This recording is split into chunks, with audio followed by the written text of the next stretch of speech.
السلام عليكم يا شباب. دي غرفة دفن رئيس الإقطاعية. ده غرفة دفن لشخص كان رئيس الإقطاعية، وده اللي مكتوب على الغرفة القرابين، واللي كانت الكاء تقراها فتتحول إلى قرابين حقيقية يستخدمها الميت في رحلة البعث الأخيرة. دي مقبرة أو غرفة دفن مقبرة آثار فرعونية لشخصية اللي هو رئيس الإقطاعية،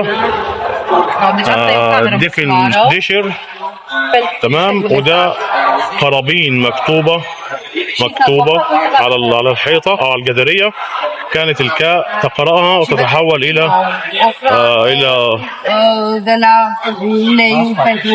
إلى قرابين حقيقية ثم يستخدمها المتوفى إلى الأبد. ده غرفة دفن، ده شكل غرفة الدفن يا شباب. ده غرفة دفن مقبرة آثار فرعونية، ده موجودة في المتحف المصري. دي موجودة معانا في المتحف المصري.